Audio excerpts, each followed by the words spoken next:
speaker, we're going to have Dr. Mahmoud Traina from United Arab Emirates. He's the Vice Chair of the Heart, Vascular, and Thoracic Institute at Cleveland Clinic, Abu Dhabi. He will give us, clinical cases from his clinical experience. Thank you very much. Pleasure to be here.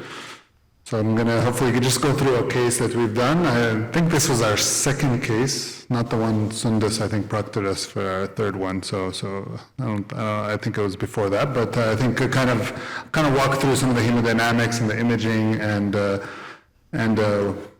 being early in our experience we kind of taught us a lot. This is a 7-year-old female, presents with 3 heart failure admissions over the last year for volume overload, tenuous renal function with AKI from diuretics, and limited mobility with significant leg swelling. Like we see a lot relatively, I think, as Sundus pointed out earlier in the tricuspid session, a lot more of our patients are atrial TR that we're seeing in our patients, and due to persistent AF probably as the main mechanism for her heart failure. Here's her chest X-ray and EKG with low voltage. She's on all the standard good heart failure therapy. And here's the echo, and you can see severe biatrial enlargement, mildly reduced LV function, and then you can see mildly reduced RV function, and this severe tricuspid regurgitation, big IVC dilated from this severe TR, big right side. Sent the patient for TEE, and then we can go through the images. Again, massive, 4 to 5 plus torrential TR. Sorry, let me see, the play pictures are not all playing. See if I can get this to play. I do want to show the gap here. And as we assess these patients and work them up for therapies, you want to assess the anatomy and in decision tree when you're deciding versus clip versus possible caval valves. I think the anatomy is really important, and here you can see that there's a big gap, really far leaflets from each other, very tethered septal leaflet, and it's really going to be hard to approximate that anterior and that septal leaflet with any kind of TEER device. I think hemodynamics are very helpful in these patients, and this patient here you can see the RA and the RV pressures. It's very important to rule out pulmonary hypertension in all these TR patients. And you can see here that the RA on the left, the mean was 18, V waves go to 22, and there's actually no pulmonary hypertension with the RV pressure systolic only reaching 30, and then the mean PA is 26 and the wedge is 15. So almost well diuresed on the left side, but still very high filling pressures on the right and very low cardiac output and index with a mixed venous SAT of 49. So really advanced right side disease.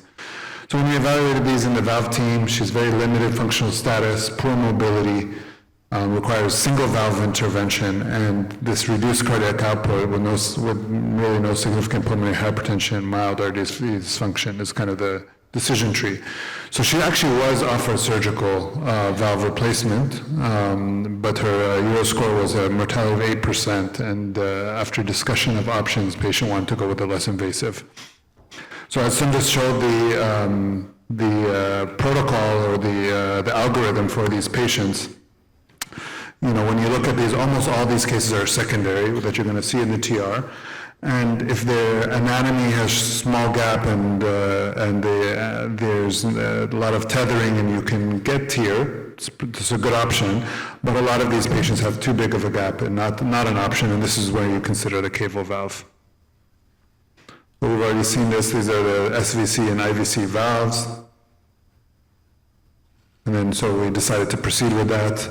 And this is when the patient come back. So first lesson I learned is really need to do a very good job of optimizing these patients before they come. So this patient we brought in a day before.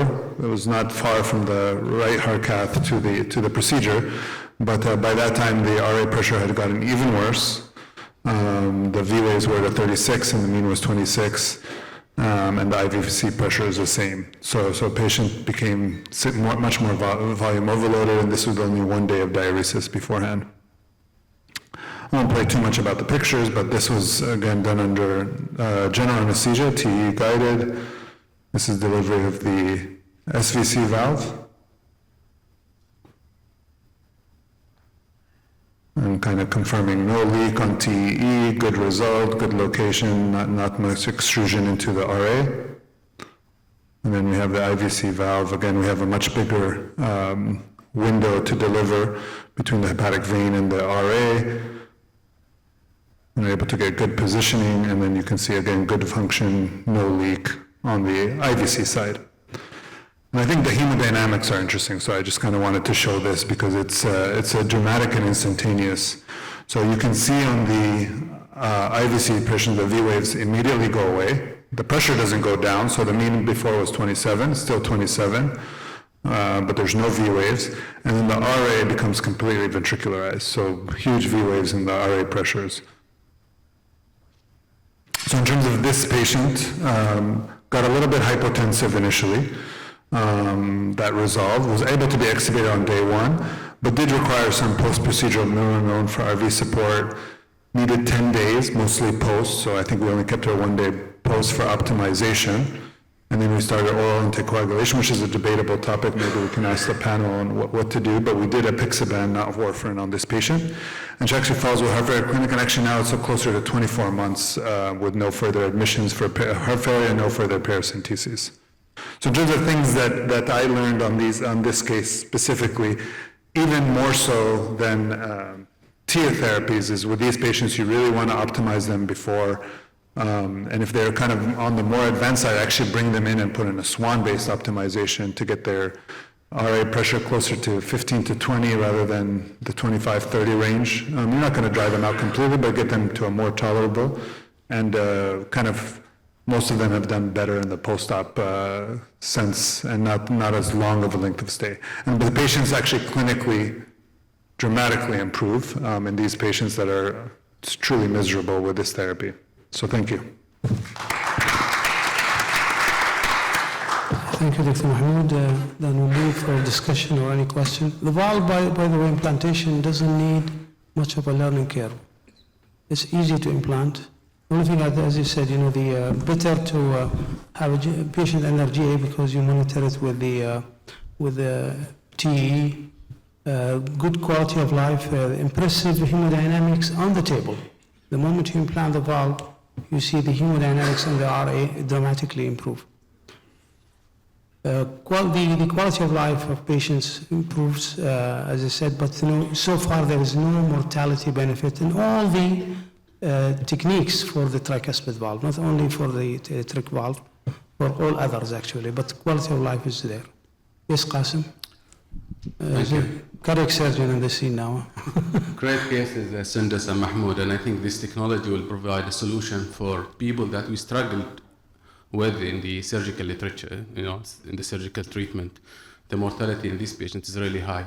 My question to both of you, whenever we have some degree of RV dysfunction and severe or torrential TR, when we do the repair, we tend not to make the valve very tight, just to leave some RV venting mechanism. In both cases that you guys showed, you have a perfect, competent valve. I know your patient requires some sort of mirror, but how do you deal with the RV dysfunction post-op? Yeah, I think this is a big issue fundamentally for this, and whether it's going to be percutaneous tricuspid valves all across the therapies is going to be, it's a fundamental issue, and that's why you need to really do a good RV assessment beforehand. So because valve replacement, which this is, just at a different location, is going to basically make the effect of your tricuspid regurgitation completely gone. Whereas TIR therapies provides what you're talking about. You're still going to have a little bit of leak, and you assess as you go along. And I think that's when you kind of really have to look at your echo and your RV function before you decide to proceed on these cases. In this case, in my case, the index was low, but the RV function we thought wasn't so severely impaired, and that was clearly a concern because you're going to abolish it with these therapies. Actually, a TAPSI of less than 13 is an exclusion. Yeah. So unlike, the tear or any repair situation, percutaneously or not, whenever you have an orthotropic or heterotropic changes, like you're putting a valve, irrespective, is it in the RV itself or like in the tricuspid replacement or CAVI procedure, right-sided systolic function, it's a crucial thing. And by you go upward, which is the pulmonary, so you should not take it. There is lots of talk, because before we didn't really look into it with a focused eye. Now we're looking, because now we're learning from each other's. So one of them, you have to consider the RV should be in a good shape to some extent. Maybe if cases of Mahmoud have been bridged with some inotrope. We have talked about this in the morning. Second point is you might bridge him with inotrope, as in case Mahmoud has mentioned. There is like a talk of RVPA coupling been going on and gaining some popularity, like going with the TAVI if it's more than 17 or 18, and then checking the PA pressure and do the, if it's more 1.4, it means your RV will sustain whatever you're gonna do. So, and that has been proven even in the surgical arm. We know the higher risk, it means the late the referral has been done. When you replace, your patient will go into diastolic, and he or she will stay another 2 to 4 weeks in your surgical floor to optimize the volume status. That's why you don't like these cases, because this is a medical case now, and you are embarked and you're not sure what to do. True. I strongly advise to involve the heart failure team if you have, or someone who's more interested in that arm, to optimize your patient. It's not just about volume, it's about pressure, it's about the constraint of the right side, what is the PA pressure, to give you it in the best shape it's possible. Then you can go with repair or replace, or we can take over and we do a TEER or a CAVI or TTVR. That's good point. Thank you. Any comment from the panelists? Well, in our center, we did almost 8 cases, so not a lot, but we have seen significant improvement in the quality of life. I remember a lady who used to come on a wheelchair with like an elephant legs, and she could not ambulate. And after the procedure, by a couple of weeks, she actually walked into the clinic. And I continue to follow her until now for the last 2 years, and she ambulates, and her quality of life actually really shifted. But we just need to remember that this is a palliative procedure after we exhaust all of other options, and the patient needs to be committed to lifelong anticoagulation. I mean, I do see the same thing. I see it the last resort, and basically after you exhausting the other options by the heart team, surgical or TEER. So basically, this is the only thing you have left, to try to give it to your to those patients, and those are really sick and sometimes late in the game. And I've seen, good quality of life improvement. I've seen less hospitalization. I did 2 cases, basically. We did around 5. And one of them, 2.5 years, no single readmission. Also less utilization of diuretics. So really, this is very important for the patients. The message that Sundus got, from her patients, actually enough, to do maybe extra mile. But my question is, cirrhotic patient, multiple ascites, when do you really have to say no even to that, to the trick valve? So it depends. If we think that TR is a very contributing factor for this presentation, you can go ahead with CAVI or trick valve.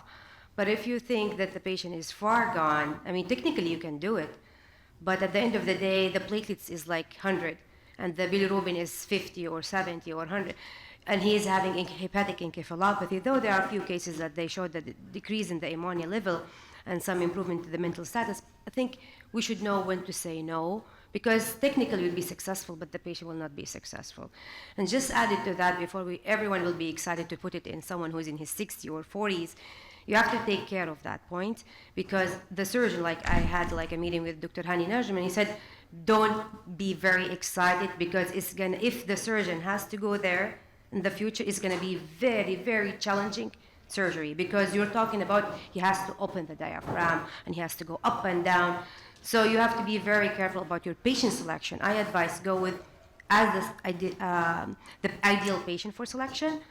leave the complex or end stage when it's it's the really end, or sometimes just say, sorry, we are at the end of our ropes.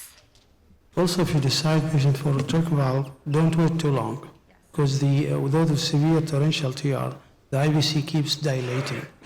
So, and the options for the sizes is not really big for you. So, the moment you decide, please act quickly.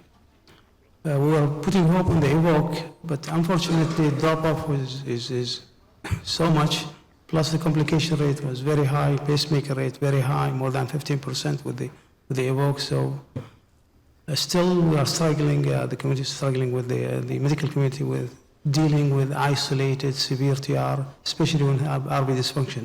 If you have severe RV dysfunction, TAVI less than 13 will not be suitable for the trach valve. I think I will conclude the session, and thank you very much for you, the panelists and the presenters and all of you. And I think time for lunch, isn't it, or what? Yes. Yes, no? I guess. Is there another session coming? Okay, thank you very much all. Thank you. Thank you. يعطيك العافية دكتور.